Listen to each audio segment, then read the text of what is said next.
Hey, welcome to Geek Freaks. I am Frank, and today we're going to be talking about Captain America and Agent Carter's return, Clayface. We have Mandalorian and Grogu updates. We've also got a review for Marvel Rivals and the new Indiana Jones game. Plus, we're talking like Game Awards. It's an action-packed episode. I am joined, of course, by Squeaks. Squeaks. Thank it's you, early. It's early. That helps us out. Plus, it's like, it's holidays. People are on chill mode right now. We don't need the screaming in their ears. Oh, wow. Okay, I'll bring it next time. Look, I'm the one that edited, and I'm the one that okay, I got to dampen this down before I break people's car speakers. And then we also have Jonathan with us. Hey, yo. Guys, we have a very big episode, of course, but let's get started first off with our question of the week. If you were to combine two fictional universes for a big crossover event, what two universes would you combine? All right, so there's a reason why I'm wearing a Star Trek shirt right now. So let me break it to you. Let me bring it to you. And these universes just happen to be in the same streaming service as well. But picture this. You know what else is vast besides space? The ocean. And this is my crossover to you. All right, an exploration team that's surveying the ocean, finding new life forms. And that's going to be SpongeBob SquarePants mixed with Star Trek. Okay, you got SpongeBob on the captain's chair, right? With his team of Sandy Cheeks and Patrick, and maybe you got it. Let's see. I'll assign Patrick as the security, right? And then I'll get like Sandy Cheeks as the pilot, and I could just picture them. She's definitely in charge of security. Sandy Cheeks would definitely be security. You got to make it funny. Got to make it interesting, funny. Okay, So let Patrick do it.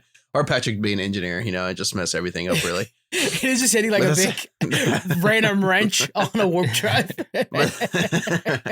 So, I mean, if you think it's so unexplored, right? So, what greater team to do it than the SpongeBob family? So, that's my cross. What is it? Undiscovered Country, whatever. The movie where they go and have to go back in time to save whales. And everybody kind of makes fun of that movie, but it's actually really good. I'm kind of thinking that's how that happens. They go back to save whales and they discover what the hell's Bikini Bottom. By the way, I just saw an interview. Did you know they intended for Bikini Bottom to be a post-apocalyptic world where the rest of the world got nuked. And that's why there's the parts that are where the Bikini Bottom is are mufflers and stuff like that, because it's like a post-apocalyptic world. Oh, that's cool. I didn't know that. Yeah. It was crazy. That's a time, one of the, a time episode, a time, whatever, traveling episode. Right there. Just to go back and explore, why there's all this junk under the ocean or in the ocean. Yeah. Jonathan, what about you, man? Okay, so, you probably already know my answer because I always talk Star about Trek something because you guys. Yeah, exactly. Yeah, I always go to Star Trek. But mine's the much more obvious, but would be so much more epic is the Star Trek Star Wars crossover, where we have some big misunderstanding that turns into a feud or war between, the Empire probably and the Federation. That'd be dope. I wonder how they would handle the Borg. If we had Jedi versus Borg, that seems like it to be fun. God, the Borg take over the Empire, have the Death Star, but it's a Borg ship. Now I want to see Borgified stormtroopers. That would be so dope. Oh, let me tell you how Patrick Starfish would handle the Borg. Okay. Oh God. One of our followers on Instagram said My Hero Academia and Marvel. When I heard that, I was like, how the hell is that not a comic book already? Yeah. You'd have some sort of universal crossover thing, and then you need All Might to jump alongside Captain America to fight some. That just sounds like it should already exist. Yeah. Mm-hmm. That's a perfect one in my opinion. I actually had none for this one, guys. I'm the least prepared for this episode. Okay. I had nothing. So I was like, let me just go ahead and steal somebody that follows us. Thank you very much. The Gateway Gamers for your answer. That was a good one. We also have the pet pantry that we're doing a fundraiser for the Elk Grove Animal Shelter. And so we like to spotlight one of our pets. Squeaks, you have a beautiful dog. Can you tell us about your dog? I do. So I have a husky mixed with I always don't know how to say it, Samoan or Simone. It's the all white furry dogs, right? Yeah. So yeah, I have a husky. We named it Yeti, and the reason why we named it Yeti is because I was at Disneyland, and I was in line for the oh my gosh, Matterhorn. So the wife keeps showing me pictures. She knows I've always wanted a husky my whole life, but I was like, I don't really want to take care of a dog or anything. No. So she keeps showing me pictures of the dog as a puppy. I'm like, oh my God, how can I resist? Yeah. Right. So, but I did for a little while. And then when I'm in this line, I was like, you know what? I told the wife, we can take the husky if we name it Yeti, and she didn't really care, so she was like, yeah, we'll have it. And next thing you know, yeah, she's like 5 years old now. Yeah, I wish I could show like pictures. Maybe we could send it and then just like throw the picture up there or something on the edit. But we could do that. Yeah, we could definitely do that. I'll do that. Yeah, we'll throw it up with a clip.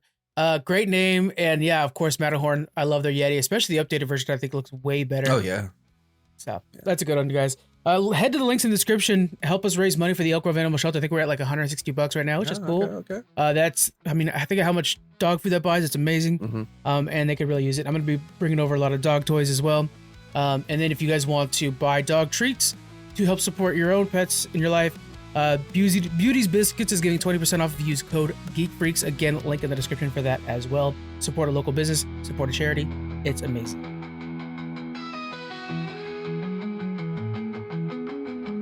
Let's dig into the news.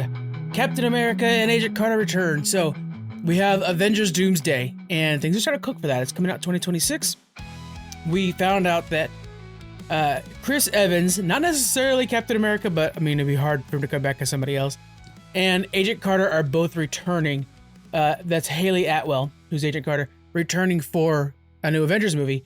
Squeaks, did you watch the Agent Carter series? No, I'm gonna be honest. There's a lot of the Marvel series that I have not listened to, and you always hear my gripes. There's nothing really like pulling me in yet. I think you talked to me enough to have to give Agatha a chance.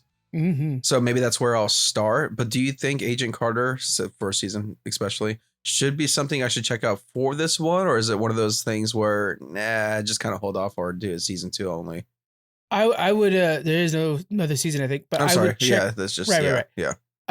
Depending on how big of a character they're going to make her in the new Avengers, I would watch it for that. Otherwise, you could skip that one. Really? Okay. Yeah. See, that's what I'm afraid of. And I feel like that's a lot of what's going on with the Marvel right now, and also Star Wars. So I kind of like go to you when it comes to something that I should be paying attention to. And I think you talked me enough to go back to revisit the Marvel series. As for Agatha, other than that, yeah, I don't know. I don't know if it's something I should be excited for or not. Quick sidestep. Are you watching Skeleton Crew? I have not started yet, but it's on my list. It's nothing that I'm shy to. I slacking because I finally finished the Penguin, so I'm a little looking forward to what we're about to be talking to soon. But yeah, that was the objective first. That Arcane, and then I'll visit Skeleton Crew. Skeleton Crew. I feel like this is a Squeak show. It okay. Yeah, it's Amblin. It's Steven Spielberg. Okay. It's the Goonies. This is the kind of Star Wars you grew up with. So, Skeleton Crew, I want you to let me know when you watch that. Man, I think it's right up your alley. While I'm watching this, I'm like, this is a Squeaks show. Yeah, that's funny because I was trying to start it, but the kid, what were we doing? I was going to start it. Oh, yeah. One of the kids it was like close to bedtime and they wanted to just chill out and watch something else. I'm like, oh my God, I just want to get one episode in at least. You know? It's for the kids. Like, the kids will love this show. I got to talk them into that, though. Not at their age, though. Well, true. They need to, but maybe they'll watch Avatar, but they won't watch live action. Casually throws in the Avatar. Yeah. So, looking at Endgame, Jonathan, how do you think we're going to get Steve Rogers back? How can they make this work?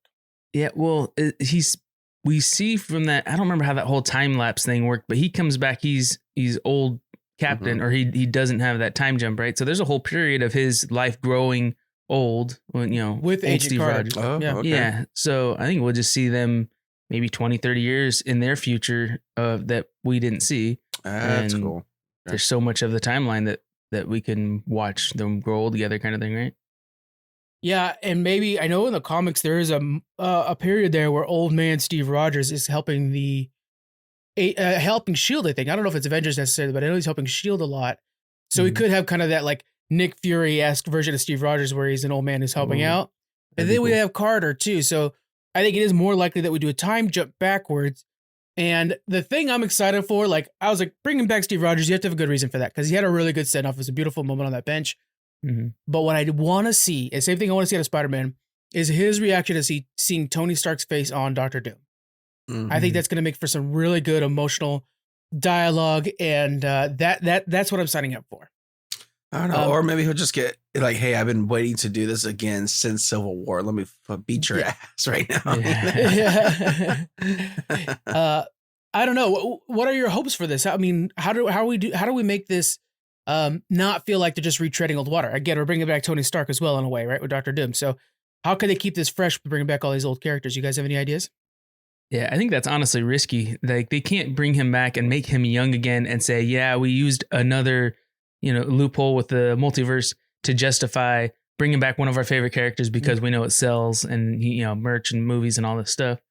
I like the idea you're saying. Like he could be if he's the older version of himself, that makes him a different character enough for me at least to keep him around. But like you're saying too, like that kind of waters down the send off and the end of his younger version that we enjoyed the way they finished it off. So I wouldn't bring him back. I mean, maybe for like a cameo or for some short scenes, a little, another goodbye or something like that. But I wouldn't bring him back full on to have the character back in the franchise. Yeah. What about, okay, so what if he comes back as Nomad? And what if there's something where like he comes up to the Avengers like, hey guys, I'm retired, but I found there's this old enemy of mine from my Nomad days. So like when he went back to like live with our Agent Carter, he couldn't stop helping people. So he could be Captain America again, right? That would mess with the timeline. But he becomes a new hero, which is Nomad from the comic books. That's when he doesn't work for the United States, basically. And so he had like this side gig of a secret hero. And so he's like, I followed up this old gang or whatever, and that leads to Dr. Doom somehow. That would be nice to have some Nomad shout out because that's a really interesting version of himself. Yeah, that's the only storyline I can picture, like him just being that side, like underground, hidden, helping the team out ordeal. But I think what John brought up is what's probably going to happen is that they'll open some time rift. He'll come out young, Captain America, like, hey, I don't want to be bothered, because it is like the whole like excitement, like we saw with Deadpool 2. Like everyone was getting off on the scene. All those classic characters come back. So I think that's might be like a cheesy, cheap way to do it. But that's what I think they're going to do. They're just going to do it again. Two things I want to bring up that we know so far. First off, Doomsday, they're going to lose, which I am so happy for because Infinity War was so impactful at the end when you're watching Spidey die, and then Empire Strikes Back, probably the best Star Wars there is. So there's that. But also we know that with Secret Wars, the follow-up movie to this, which is coming out, I think, a year or two afterwards, is when you do want to bring everybody in. And we know they're going to kill the Fox universe. And we know because they just combine everything into one universe. And then suddenly Miles Morales is there with Peter Parker and all that stuff happens. So I think we could forgive them for getting a little cheesy because we know that they're purposely going to do what they did with Spider-Man, right? Where they're like, yeah, just bring in Tobey Maguire. Just have him do some swinging around so we could all have fun. And then it's not going to matter again in a second. Mm-hmm. Yeah. So one thing I want to bring up too, do you guys think it was a good idea to announce the Robert Downey Jr. is coming back as Doomsday? To me, it seems like it would have been so awesome if they could have kept that a secret and it be revealed on screen, that like, even show the character a few times with the mask and kind of build up, he's the Darth Vader kind of thing. And then the mask comes off and it's like, oh my God, he's a variant of Tony Stark. That would have been such a huge, I mean, maybe the secret would have gotten out and it would have been a leak instead of a reveal. Yeah.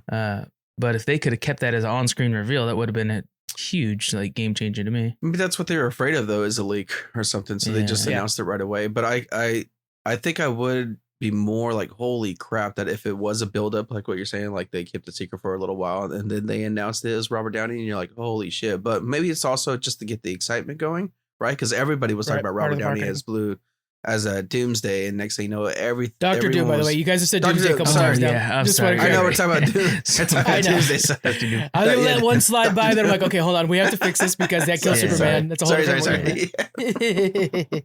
Wrong universe. It was the universe crossover. That's what I'm still on that question. I'm still on that question. In the name of the movie, right? Avengers Doomsday. Yeah. But I think that's probably what clicks and get people excited now. Right? Because it's been kind of stale, right? We've been getting a lot of bad news with Blade and stuff like that. So maybe it was just something to kind of boost morale. Oh, that's true. Yeah, that kind of because there has been this, the writer's strike and stuff like that. We only got one Marvel movie this year, which it was a banger, but nevertheless, that's fair. Yeah. Yeah, and I don't think they could have hidden it, and I think they kind of had to have us sit with it for a second because I know my immediate reaction if I was in theaters and saw Robert Downey Jr. suddenly revealed to be Dr. Doom, I probably would have been like, "Oh, come on, guys, damn it!" I wonder if that could have been a thing that they're worried about. Yeah, maybe. But I do. It took me a while, and I can't be the only one where it's like, what the fuck, man? We're just gonna bring everybody back. But then we started talking about storylines, and I think it'll work out. I think they can figure something out, or I think they have thought it. It's one of those things again after Infinity War where the comic readers are like, trust me, guys, it'll be fixed. It's comic books, and the same thing with this. Like, first, nobody ever dies. I mean, DC has a Lazarus Pit, and they use it often, and so nobody stays dead. And then we come back. Craven. Everybody's talking about the Craven movie and how bad it is, which I haven't even given it a shot yet. But he was his whole purpose nowadays is to revenge his family for bringing him back from the dead. Like it's just a thing that happens in comic books all the time. It's one of those things that they got to be careful how much they push that, because you build the mechanics of like, Superman is super strong, but he's weak to kryptonite. But then if you say like, well, he's weak to kryptonite, but he rubbed his cream on him, so now he can actually handle kryptonite most of the time. It's just, he can only have it for a couple hours. Then you're breaking the rules that you established, and you make it irrelevant now. It's like, oh, so back when he almost died from kryptonite and he was, on the brink of death and it was a big emotional scene, that could have all been avoided if he had this, kryptonite cream. Like, come on, you're making the emotional investment we had less valuable or less meaningful. So like, same thing with bringing these people back in the MCU. Like, if you make it to where it's not that hard and you just step through a portal and pull somebody through, well, that waters it down and makes it so that their deaths didn't matter either. Yeah. And I know like they're going to merge everything, but if you make it to where it's like, oh, this big cataclysmic event, they have to strategize and create some tech and go through a portal and a bunch of complicated transitions to make it to where we can just get one person back, then okay, cool. We can make one quick save and then the portal closes kind of thing. I think that would make it so much more meaningful that person is justified in staying in existence in their new reality, and you make it like obvious, oh no, we can't do this again. It's not just a door you open and close whenever you want to. Yeah. So I don't know. Good writers, I do request Wonder Woman be the one that has to apply this cream on him. Let's get a little hot and bothered, This episode is brought to you guys by Kryptonite Cream, by the way. Fight the sun and Doomsday with Kryptonite Cream. Not Dr. Doomsday, okay? Yeah, that one's Doomsday. We're going to have to put up a chart. Speaking of DC, I mean, we're talking about it. Let's head over there. They announced that Clayface is getting a movie. We had all kinds of Clayface last week, right? With the fact that Alan Tudyk is playing Clayface again, yada, yada, yada. But now we have a Clayface movie. And following The Penguin, holy cow, yes, give me more of this. Don't do Joker Folly, I do. I don't need to see Clayface singing and dancing. Please, dear God. But we know Frank loves musicals. You know what? Honestly, I loved Wicked. I gotta just admit that 100% now, because I know I was listening to a metal version of Defying Gravity. It is so good. That's right. Yeah. Have you watched Wicked, by the way, Squeaks? I've seen it, and I thought the movie was just fucking perfection. Sorry to say it, but it's that good.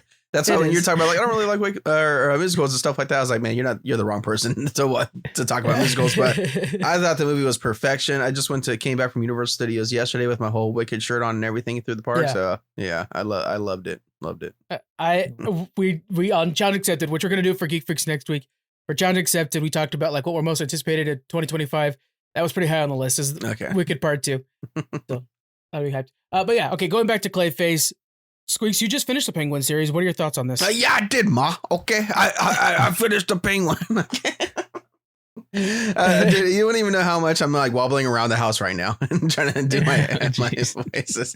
But yeah, I thought I do too, but I don't have to practice it too much. Oh shit. Okay. Yeah, what I thought about it, is that what you're asking? Mm-hmm.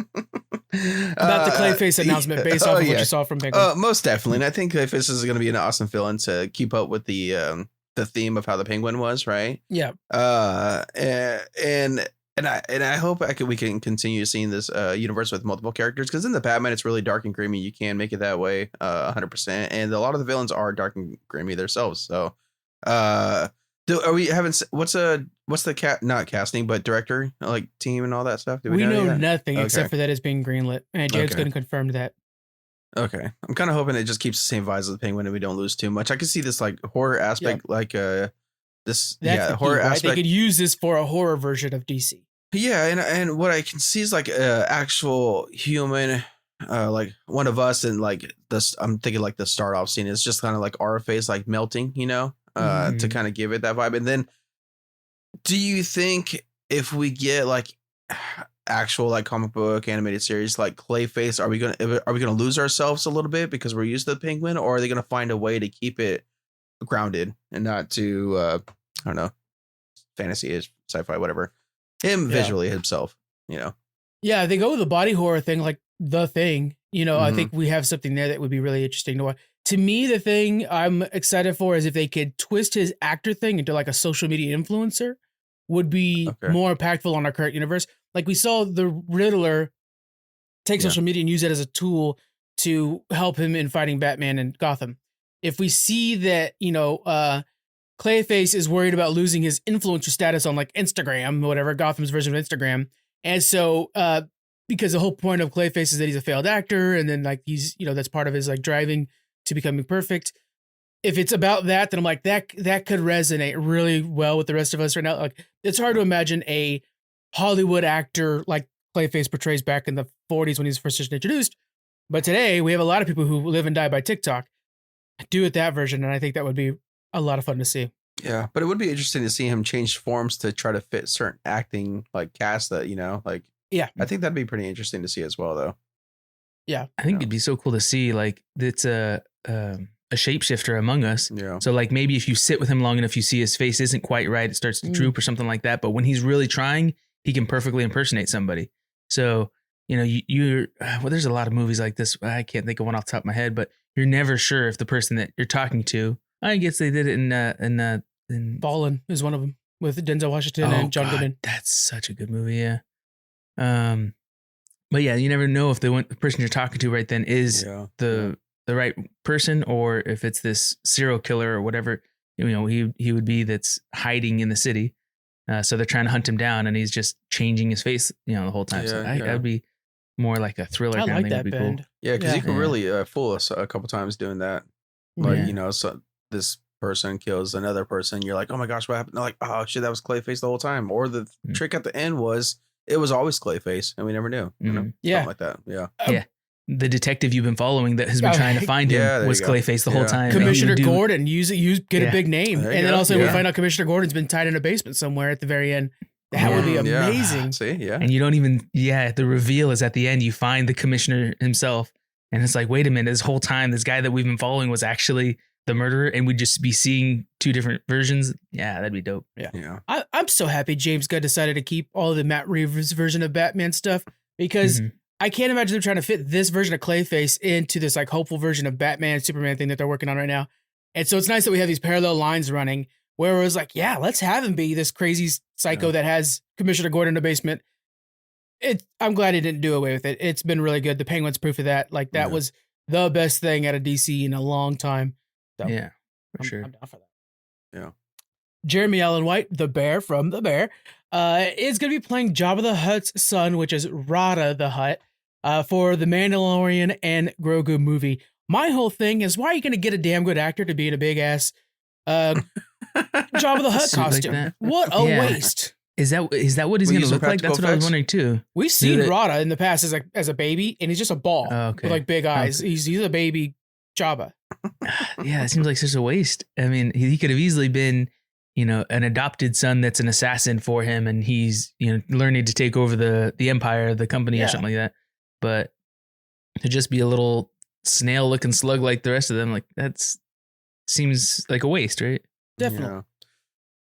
And I'm like, make him one of the lieutenants, because Jabba's a gangster. So make him a lieutenant who does Jabba's bidding. Like I remember that dude with the weird like ear that he used to wrap around him, or whatever, the big horn, whatever he used to wrap around him, was always on Jabba's side and was kind of like creepy with the red eyes. Make that Jeremy Allen White. Like that guy's like, I'll take care of it, boss. That would be sick. You know, instead we got him in a goofy suit.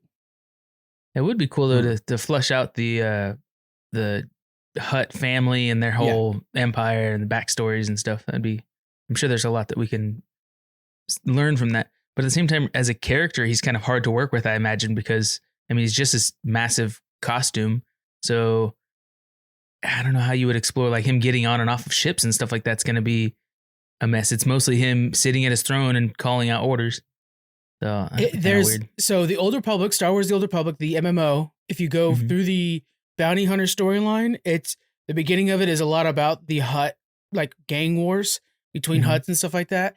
And then I want to say in Clone Wars, we see a family meeting amongst the Hutts. And it was so comical the way they did it because it was like Jabba the Hutt with a mustache, Jabba the Hutt with a fedora, And so, but yeah, there is like this real big, like the mob bosses, like Italian mob movie bosses sitting around a table. That's the Jabba the Hutt family stuff. So that's really good stuff. What do you think about this, Squeaks? I don't know. Yeah, I'm a little skeptical because we're talking about like the big suits and stuff like that. If it's going to be practical like effects or it's going to be some like CGI like overlay. Mm-hmm. I don't know because I don't really know if I care about having a Mandalorian movie at the same time, which that might sting a few people. I gotta smack that out your mouth. Are you for real? Come on now. That's the one thing in Star Wars we can bank on being decent. I know, but because I feel like at the end of towards the end of Mandalorian, like okay, I'm getting kind of go over it, and it's like my bad taste of Boba Fett, right? We got a little bit of like Jabba, like going back and forth. So I don't really know how to feel. I don't know. I just feel like it is a Mandalorian movie really needed. Hot take. Yeah, because you're saying it feels like, okay, I get it, but this is how you button it up is with a movie. And this is how they take out Thrawn. Like this, you needed a movie to be able to take out Thrawn. Thrawn, that would be sexy to see though. I'm pretty excited. That's what you're looking at. That's exactly what's going to happen. Yeah, I don't know. We're gonna get more. We're gonna get. Right. I think Boba Fett should be in this, right? Are we gonna get because of Thrawn kind of showed himself in Ahsoka? Are we thinking that too, or what do you think? Thrawn at the end of Ahsoka is now in our galaxy again. With Ezra and Ahsoka and Sabine are outside of the galaxy. They'll be back, I'm sure.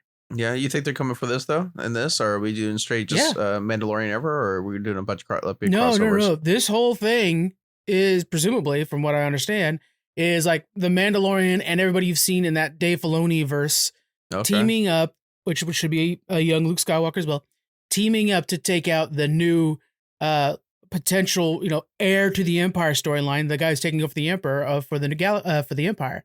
Okay. So Thrawn is the main target, and it'll be kind of a new Star Wars in a way, but it fits in between the other Star Wars. Yeah. Okay. I mean, we'll see. George Lucas, hire me to do your pitching. I think I'll sell people on it one podcast at a time. But that being said, I wonder with this last little thought on this might be a good idea to see what motion capture would look like on Jabba the Hutt, because maybe they can make the character feel more realistic, and then Jeremy Allen White's talents are not necessarily wasted. Imagine like if you had a human face like Hulk on a Jabba the Hutt, and you just get Jeremy Allen's face on this big body. That's what they're doing. Yes, chef. Yeah. Yeah.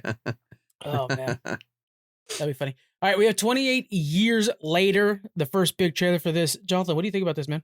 Oh, I'm so stoked. I loved the other two. Watching the trailer, it looks good too. It looks like obviously it's so much later, so much more years have passed. So these people have had to survive, a long time in this world that's just eating itself. It's literally rotting away.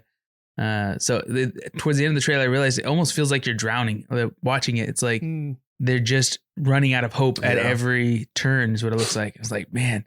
But it kind of makes sense to their situation that, right away this thing breaks out and you're like, okay, we just got to get out of the city and we'll be okay. And then it gets a little worse and like, all right, we just need to get to, another country or a place that's isolated. And then now it's like, hey, the whole world is sick and wherever you go, there's no hope pretty much. But yeah, it looks really good. I like it. Yeah. Aaron Taylor Johnson, Craven himself, hopefully redeeming his career with this movie. We don't see Cillian Murphy though. Who of course stars in the first one. Do we though? And is in this one. He is confirmed to not be the zombie. Is he? Okay. Yeah. I thought he was a zombie too. Everybody thought he was a zombie. He's not that zombie that stands up.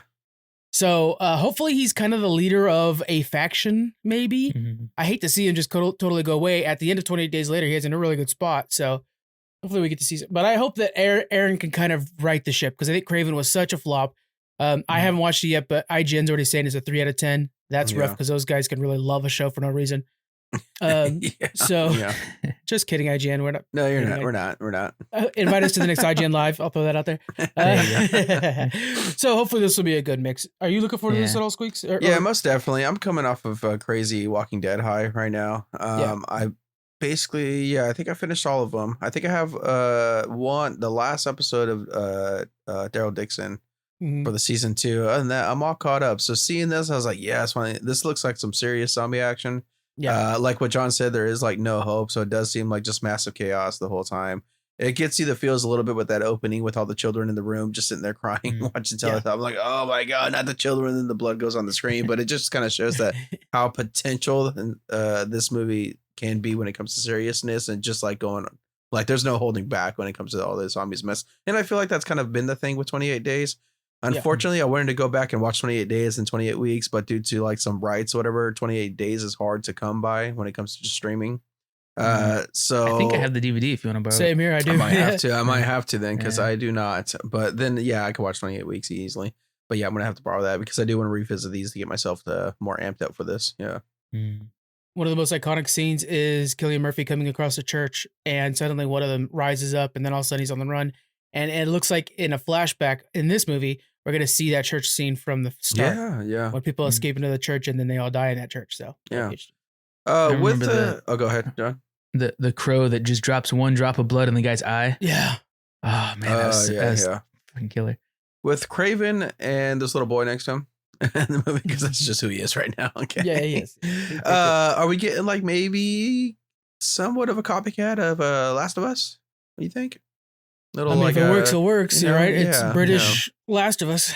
Basically. Yeah. I wonder too if Cillian Murphy would have this is 28 years later, so it could have been the rise and fall of an empire. So he could have built a safe haven, kind of established a community. There'd be a statue erected to him with some mantra of their message of peace or something like that and hope. And then it eventually all got overran and destroyed. So at some point, these guys will be passing a destroyed camp that was, a new town that they built or something like that. And we'd see his statue in the background. That'd be kind of cool. And I kind of want the idea of like in this world where, we see it so many times with the Walking Dead franchise is great, where like the greatest enemy is not the zombies, it's the humans. Yeah. Make it to where in 28 years, Cillian Murphy is not the nice guy anymore. He actually leads the bad guys. Ooh, okay. He's survived too long. And here, Aaron at 28 years was 12 years old, 10 years old when this whole thing happened. He was a kid. Yeah. But Cillian had to survive, and he had 2 women that he was trying to protect. Remember, he survived the military. During that, I gotta rewatch that first movie. Now I'm saying it. It's such a good ass movie. And these zombies run fast. You don't have, can't, at a pretty good pace, beat the Walking Dead ones. No, these ones you gotta move. Yeah. So, that's crazy. Jonathan, why don't you tell us a little bit about Magic Mind? If you guys haven't ever tried Magic Mind, I definitely recommend it. I had some serious brain fog for a while, and I would try coffee and energy drinks, and they just don't really, they don't fit the bill. But when you try Magic Mind, it doesn't get you jittery. It helps kind of sharpen your thought, your focus.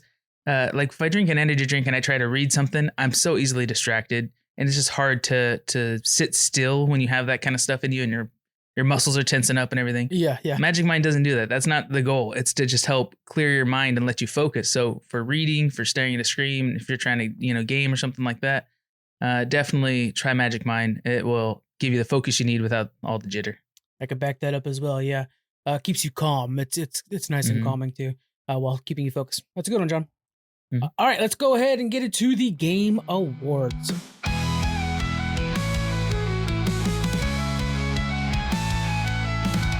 The Game Awards, a lot of games win. We don't care about that. Astrobot won Game of the Year. At least it wasn't the DLC, which is what everybody was really weird about. But let's talk. Right. Let's talk about the reveals. I'll kick us off because I think the show stealer myself was The Witcher 4. Ciri's going to be the new protagonist. Geralt's still going to be there. It's just going to be following Ciri this time, which talk about well earned. It's been 3. Really Witcher 3, really, where we got to know Ciri the best. Yeah. But she became a really cool character through that. The photorealism, the lighting, the setting. I cannot wait to get my hands on this. And guys, I'm going to make a promise to you right now. I'm going to finally get past the first half of The Witcher 3. Every time I play that game, I get through half the game and then I get distracted. I'm going to finish it up because this trailer looks so incredible. What are your opinion on what's your first reaction to this trailer, guys? Very beautiful and cinematic. Like it's nice to see her like taking the lead in that action, because I know we get little glimpses of her with Witcher 3, and her fighting that spider thing, monster, whatever. With seeing that skull revealed at the end, or what, the face of the spider, like at that moment was really cool too. But yeah, it just shows that hopefully we could get some really cool looking creatures again, like they did on every other Witcher. Right. Because I really just want to kill monsters, when I'm in the Witcher, that's what I hope she feels different in a way where like she's faster than Geralt. Like Geralt would hit harder, but she swings faster. It'd be a cool way to kind of just to show the difference between the two right there. That'd be really important, right? Are we just going to play a Geralt female version? Like, right. Are you going to actually give us something different? Because she does have some intense powers. So that was kind of like revealed in the last Witcher. So yeah. And when she's drinking that potion right away, I was like, oh, I am so in. We are back in the Witcher universe. That's cool. Yeah. All right. What do you guys bring up a game? Which one do you want to bring up next? All right. I'll go. Okay. I want to play Intergalactic. I don't know if you guys saw that trailer. That looks so cool. Yeah. A while back, I did get a game. I can't even remember what it's called, but it was like this big MMO open world space game. It was so disappointing. And that's what I kind of want. Doesn't necessarily have to be like a MMO, but a kind of open space game where you're jumping in a ship, you go to a planet, you explore, you try to find whatever. And it looks like this has a lot of that, and it's just so clean. There's such, very detailed graphics and everything. So I mean, just from the video, it looks really, really dope. That's called Intergalactic, the Heretic Prophet. Yeah, I'm actually kind of concerned about this one. It does look like we have a straight cast. If you look at the panning of like the wall, it has a photo of looks like the crew, and it looks like real. Like the casting's there, like it's real. Yeah. There's one cast member though that I think as soon as I saw him, I was like, Squeaks ain't playing this shit. Did you notice him there? Which one? Because there's a couple of them. Kumail Nanjiani. Every time I see Kumail Nanjiani, I'm like, Squeaks is out. Which one's that one? He's the one that we're saving in this game. Like she's told, like, oh, you got to get the bounty for Kumail Nanjiani, basically. And I was like, ever since Ghostbusters and all the jokes he did as a little firebender in Ghostbusters, he signed out. Yeah, that's right, because he popped up on the little computer or something like that. Yeah, that motherfucker. Okay. I might not be playing this game then. Squeaks will get there to save him and then just kill him. Oh man, if that was an option, I wouldn't even hesitate. He would give me a whole spill and just pow. But I'm a little. There's nothing really about this trailer that turned me on. Really? But I will say it's Naughty Dog though. And I've never played a Naughty Dog game that I didn't like. So I'll give it a shot. The Last of Us, Uncharted. Crash Bandicoot, Crash Bandicoot, Jack and Daxter. One of the things I really took away from this is I love how it feels 80s. Just like in those early Star Wars movies, everything in the room, everything on that ship feels tactile. Like all the switches are actual switches. And like you feel like the way that like that the steering wheel pops up, it's like, oh, you're actually going to feel that controller. And if with it being to PS5 exclusive, especially with Naughty Dogs and their relationship with Sony, I have a feeling that we're really going to get that impactful trigger system that PlayStation has. It's so unique. I'm looking forward to that. We have not seen gameplay yet. That's disheartening. Yeah. It's probably very early on in development, but the world they're building, I mean, literally she's wearing a Michael Jackson Thriller jacket in this still I'm seeing. I'm here for that. The spaceship is made by Porsche. That should tell you everything right there. I like that they show you on a planet fighting too, because there's a lot of space games where you're just jumping ship to ship. So their settings are, cheaper and easier to make. But the fact that you can get off the ship onto a planet, that means they're putting a lot more into it. It's going to be an expensive game to build, I'm sure. Yeah. Squeaks, what do you want to bring to the table? Yeah, I want to bring up, sorry if I'm saying this wrong, Akami, the little fire white wolf. Nice. See, it's all mine. Now, the reason why is because I think when we watch this trailer, obviously it's beautiful, the artsy and stuff like that. It didn't really catch me. And then you see like the little, what you think, dog, wolf, whatever, maybe running across the field. And you're like, oh, okay. But once that fire hits, you're like, holy shit, it's been like, 18 years since we had the first one. So to see something like this, that's already beautifully crafted before to come with like 2020, probably next year, right? Obviously 2025 graphics and technology and whatnot. I'm really interested to see like, I mean, I played a little bit back in the day, but I'm really interested to like hop in and see what it's really about. Cause like, again, I can't say like I'm the fucking Akami, like biggest fan or whatever. Like that, but there's like a respect to one of the icons of the industry. Exactly. Just to see the icon come back after maybe last time I visited was maybe like a Capcom versus Marvel type game that he was in there. Or, really to see it back in its own world. I'm looking forward to it. Speaking of that, I just realized I don't have it on the list, but there is a game, and I'm sorry for not having the name, guys. The guys who made Shadow of Colossus are making a new game. Oh and shit! that too was like that Squeaks right there. Damn. So, oh yeah. yeah. All right, my next one I'm going to bring up is the Outer Worlds 2. We've already seen one trailer for this. Mm-hmm. I am such a fan of Outer Worlds. It's everything you want out of Fallout. Like, if you actually, it's closer to the Fallout show than I think. Well, that makes sense because they made Fallout New Vegas, which is what the show's going to in the next season.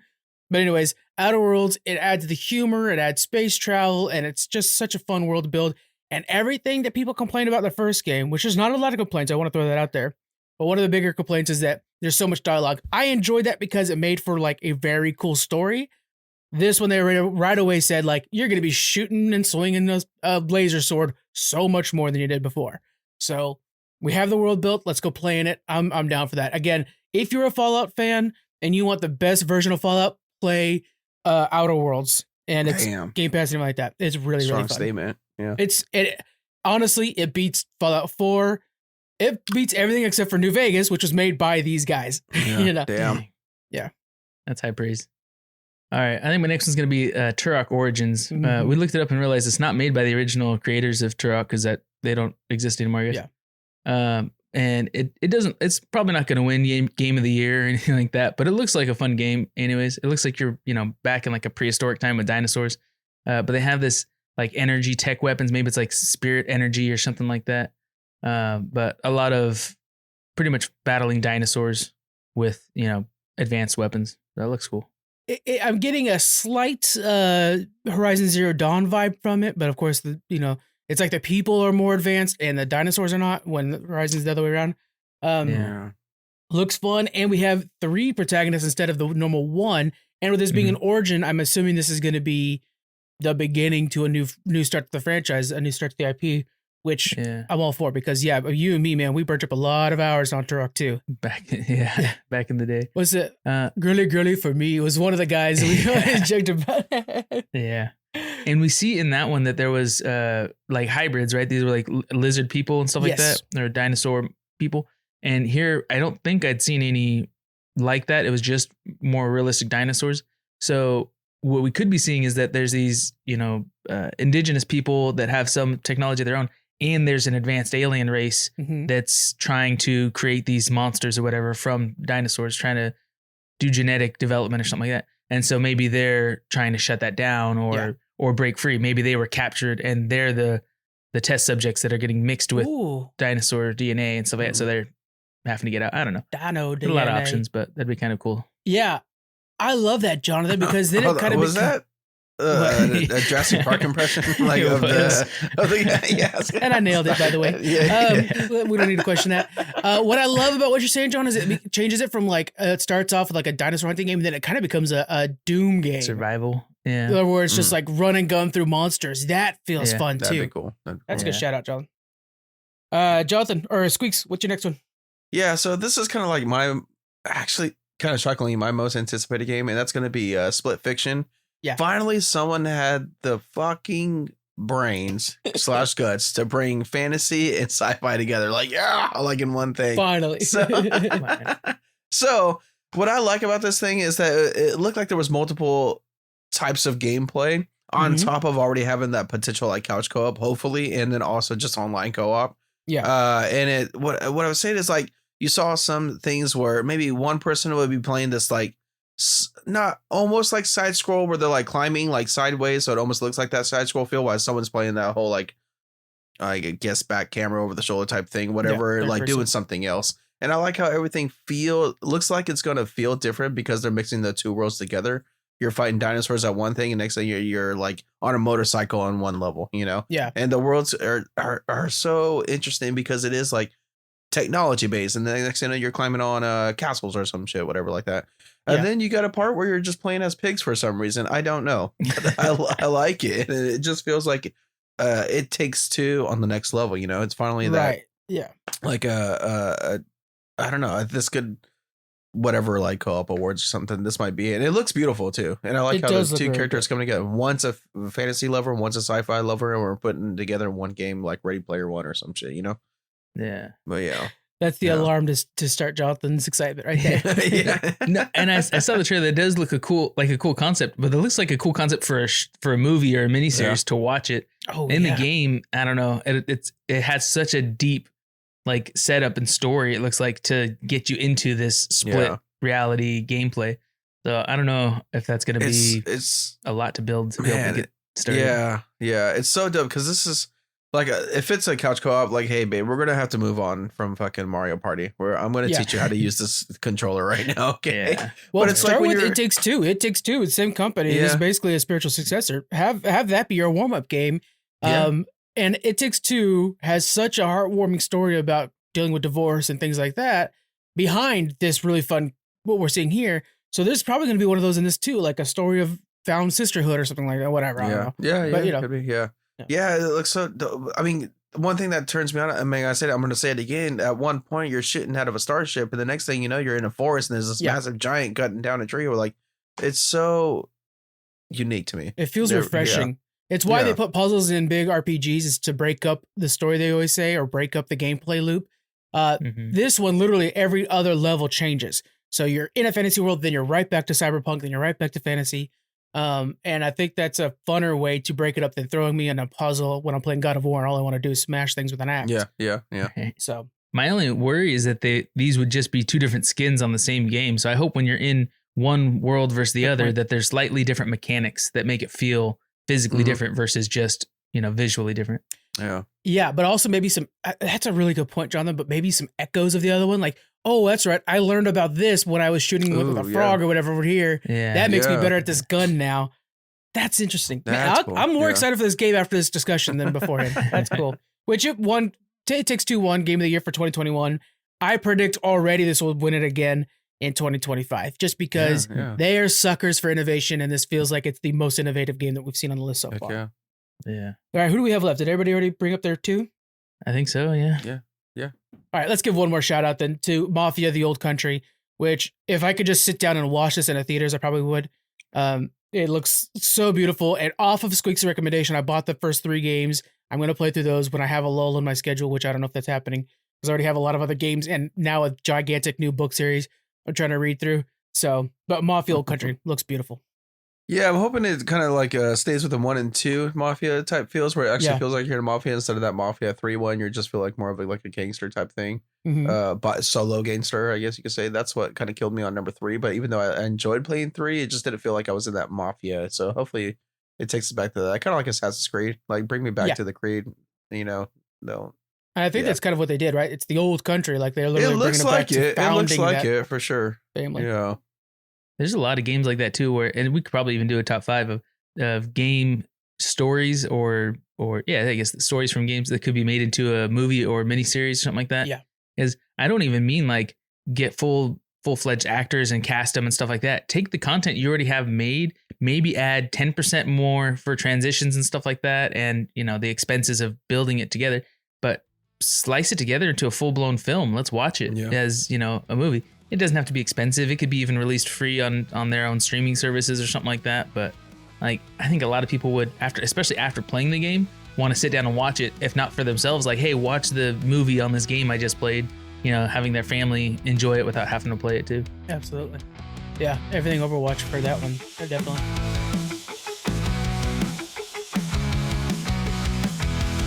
Yeah. Let's move into our review section, and we're going to start off with Marvel Rivals, and I'll kick us off on this one.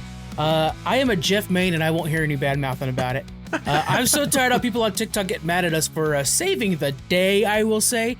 We heal all day, and then we throw our enemies off the side of that, which is what everybody hates.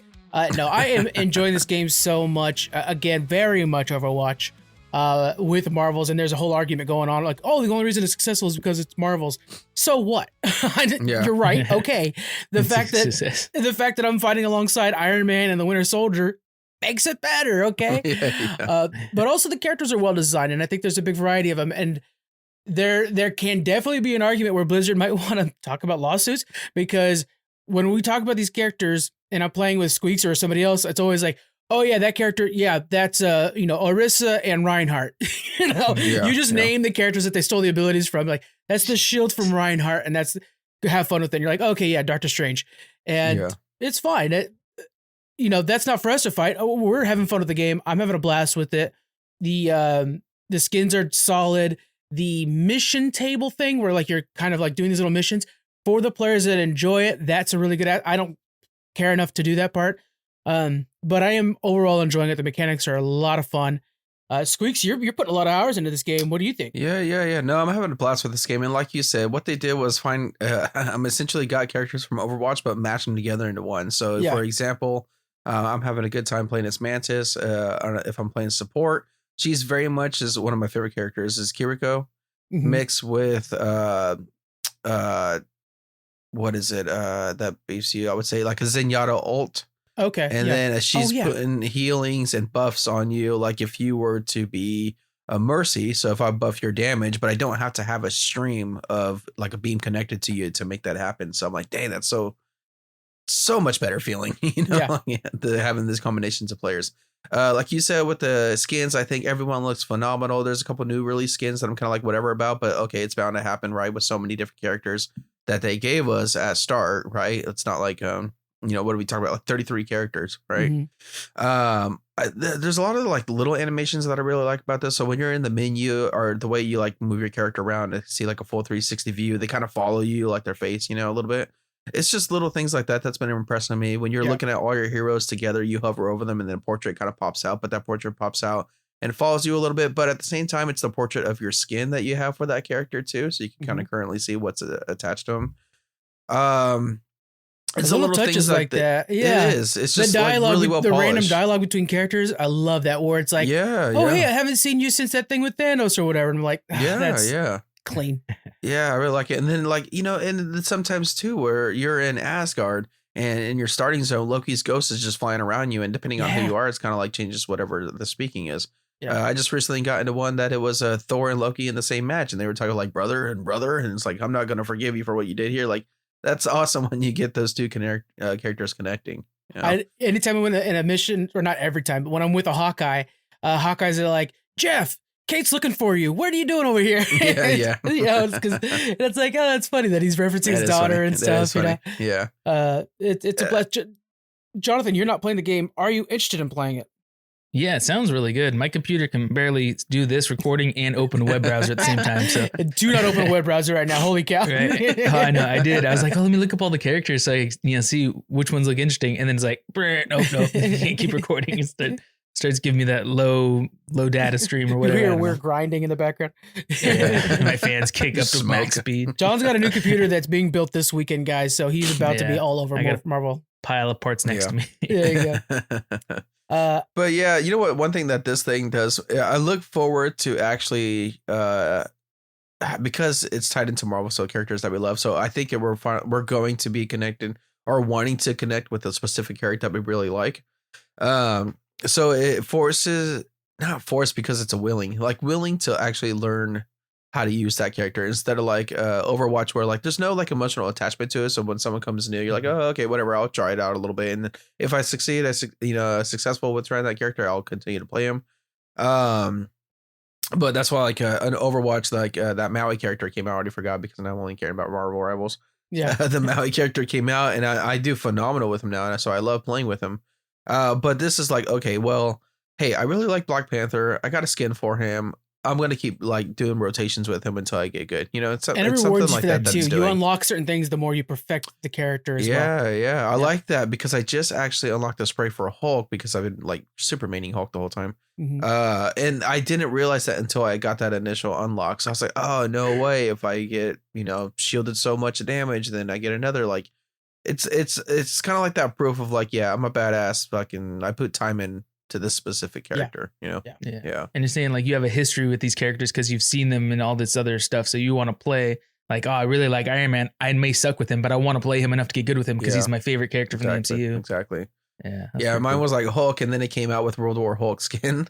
I was like, of course I'm going to spend money on this. Oh, man, I love that Bruce Banner still has the little like armor on. I'm like, what are you doing with that armor? That's not yours.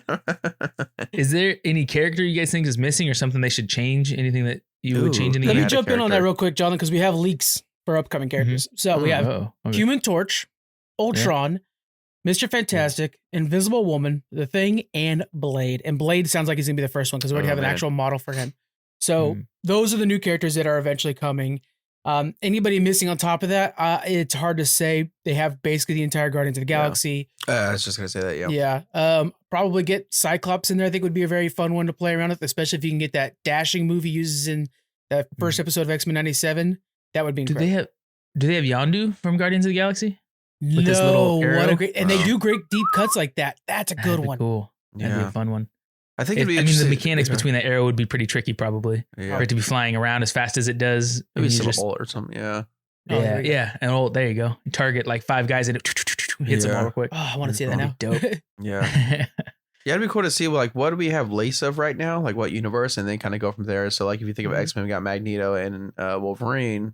Psylocke is Spider-Man, because there's the combo things, which is we haven't talked about that at all. But say I'm going to play Jeff, which is this land shark, spits water and heals people, and somebody plays Groot. I can get on.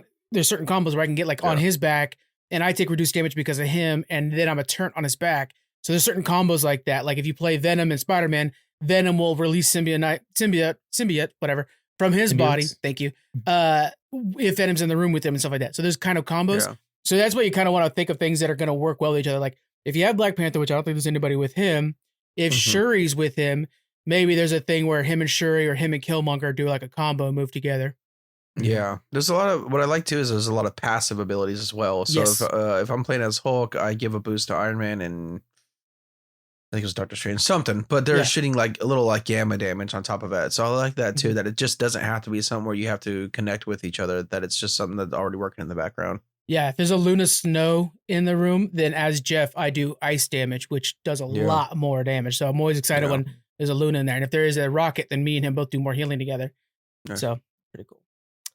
Yeah. Let's throw a grade on this before we move on to our next thing. Damn. Overall, or our grade. Okay, or over. Okay, so me personally, I love Overwatch. Every time we go to BlizzCon, I'm sitting there watching the tournament. Right, it's a blast. And this kind of just enhances that a little bit, with maybe some improvements on the battle pass that may be needed. But again, that battle pass kind of forces so basically what it does, just for everyone that's listening, gets you to do specific things to unlock a currency, to unlock pages, kind of like Fortnite. Yeah. So it forces me to play other characters. Last night I was playing a lot of Adam Warlock, which I'm like, oh God, I freaking hate this character. Like I'm playing him. I'm not doing very well. Man, I tell you what, by the third or fourth game, I was like, holy shit, I can main this Adam Warlock, and so it gets me doing things like that. So it's more appreciative. I think for me, art's beautiful. Gameplay is totally fine. Just like Overwatch, but it's enhancing characters with multiple characters in one. It's an easy 9 out of 10 for me, man. I too gave it a 9 out of 10, and it was exactly the battle pass that dinged it down. Yeah.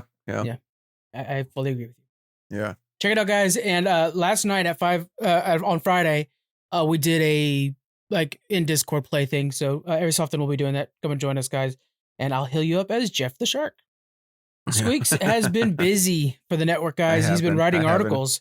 And he's been talking about what we need to see out of Marvel Rivals to be successful. What do we need to see out of Indiana Jones to be successful? Well, you had a chance to play Indiana Jones now. What are your thoughts on that game? I did.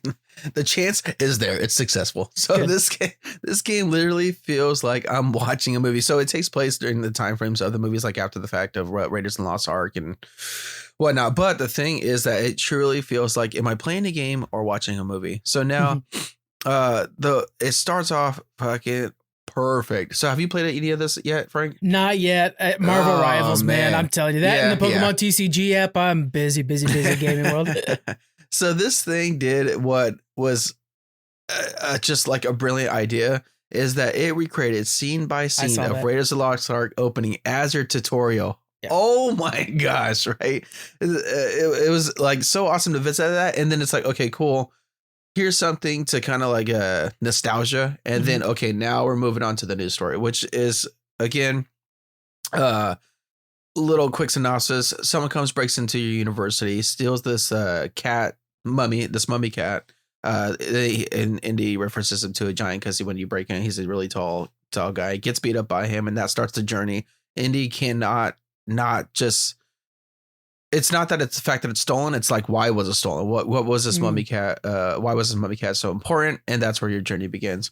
That's cool. So what I really like it is the just realism of just how, man, it's so crazy. Just like Okay, let me start over. Like, yeah, because He's it's all a lot to excited, talk about. guys. It's a lot to talk about. So the whole time, like, okay, so when you go to your first world, you're exploring. So sometimes it can feel a little slow. I'll talk a little bit about gameplay, but where it takes you to the Vatican, and there's so much like religious stuff to go along with the story. So it really portrays of like almost like watching National Treasure, where something real connects to something like kind of like fake or whatever, you know. So it takes you to a real environment. So now you have side missions and you have the main objectives, but like I was discussing, and it's also kind of like on the article where the side missions feel like the main objective, where I don't know if like, can I skip these things? I feel like I shouldn't skip these things because they really tailor into the main story.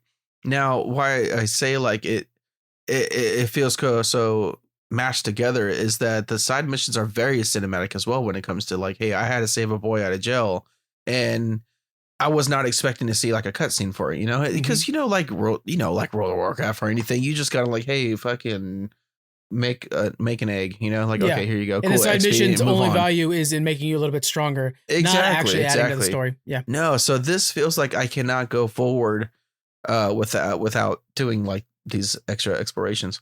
Yeah. So with the gameplay, there's a lot of fighting, very low. Well, I'll say the action scenes when they come, it feels great because it's so far from few when it comes to massive action, right? Okay. So it's kind of like, it's kind of like one of those things where you're playing.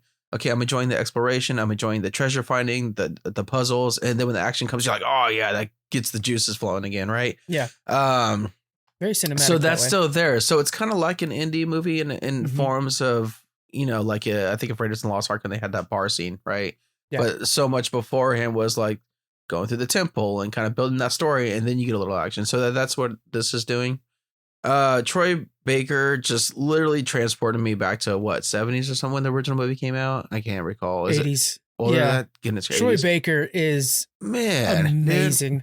It's like if Harrison Ford did it himself, like it's so crazy. Yeah, let's have Troy actually do this role. Like, I think that would be, I mean, like, don't get me wrong. Shout out to Indy, shout out to Harrison Ford, but we don't need you to be an 80-year-old Indiana Jones. We need new Indiana Jones, and let's just get Troy Baker to do it.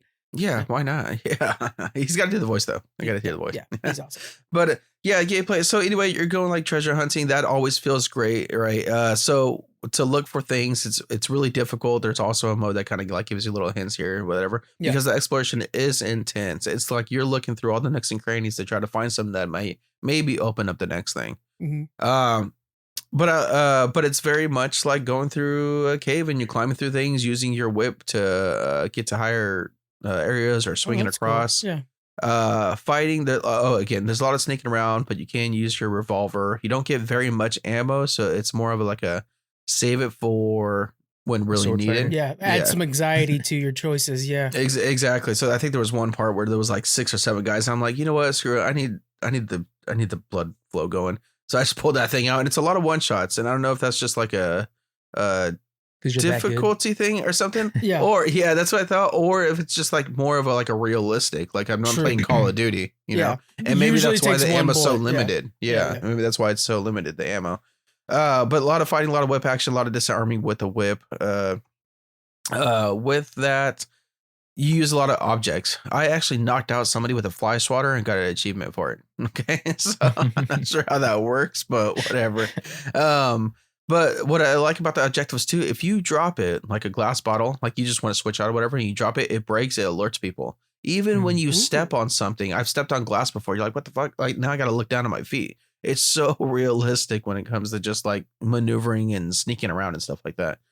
The next gen graphics, I want to shout those out too, because like when you're in the forest or whatever, you're like, this lighting. Oh man, is crazy. Insane. This I said movie because that's what it feels like.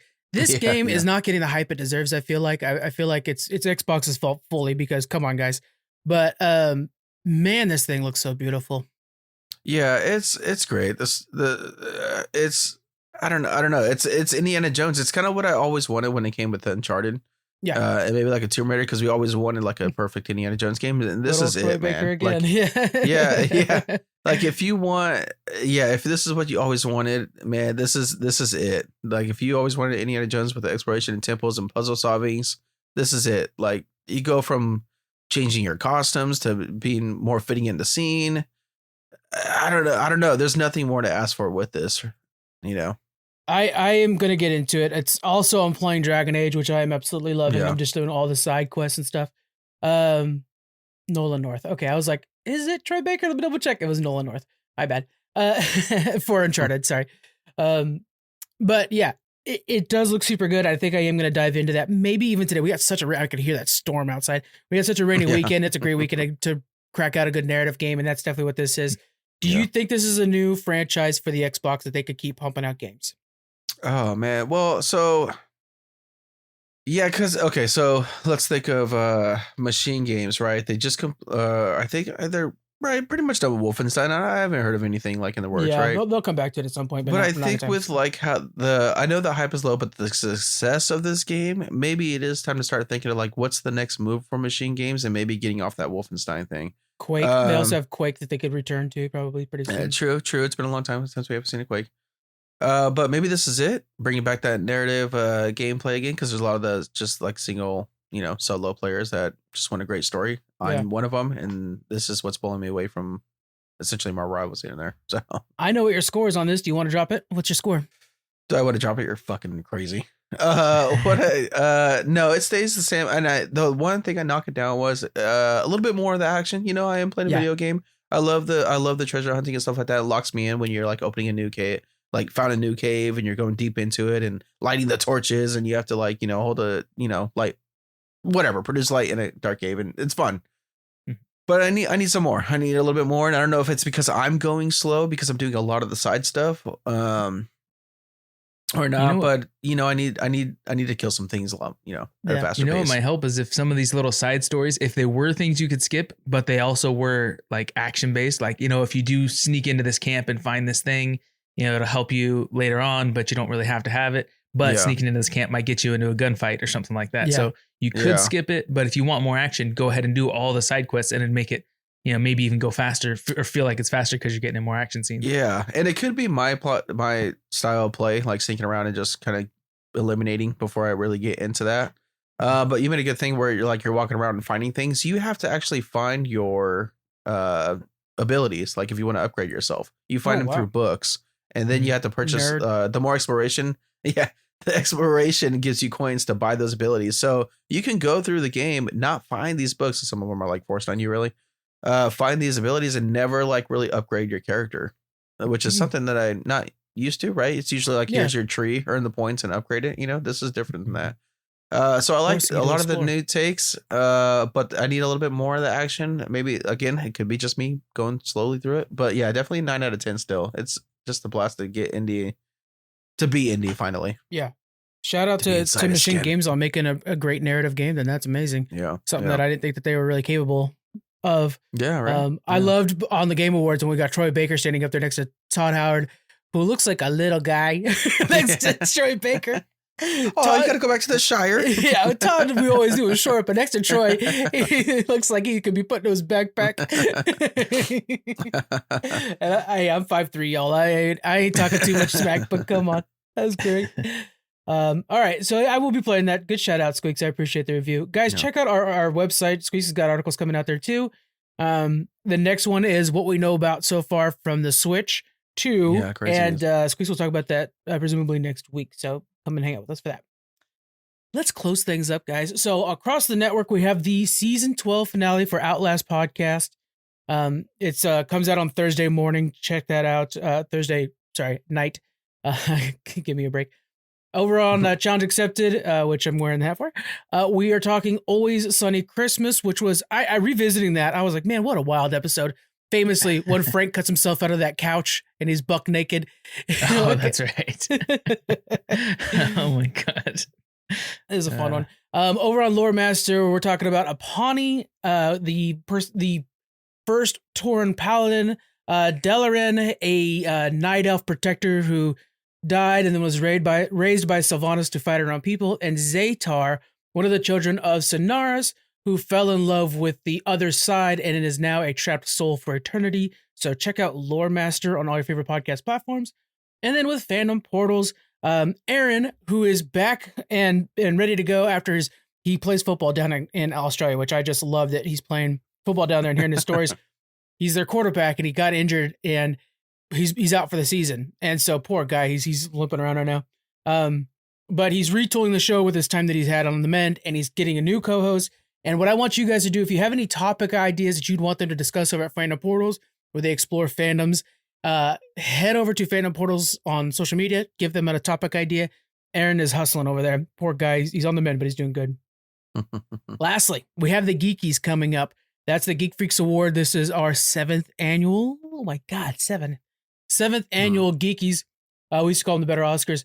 And over the next week, if you guys go to our social medias, especially on Instagram stories, Threads, and Blue Sky, and I think if I can get polls to work on Twitter, which is a real crapshoot lately, you guys can vote for your favorites of 2024, and we'll reveal them on the next Geek Freaks. And yeah, it should be a good time. So make sure you join us on the social media things. And let's close out with recommendations. What the hell? I don't have one because I'm worried about the Geekies too much. Jonathan, let's start with you. Do you have any recommendations for the week? I got a good one. I don't even remember what I recommended people to watch last week, but I didn't watch it apparently because I've been watching Silo on Apple TV. Yeah. I've had access to Apple TV through my phone plan. I just never really logged into it much. But then I've decided to open it up, and I found the show. I'm sure a lot of people have been talking about it. I haven't really heard about it, but I watched it. I'm like 8 or 9 episodes in, and I guess you were just telling me the other day the second season just came out. Man, it's such a good show. All about these people living underground, kind of like what is that? The vault, Fallout. Yeah. Kind of like Fallout. It's the technologies, from like the 70s, 80s era kind of thing. Well, that's a lie. They got computers, really limited computers. Mm-hmm. But there's this big mystery of who's really in control, what's really going on outside of the silo.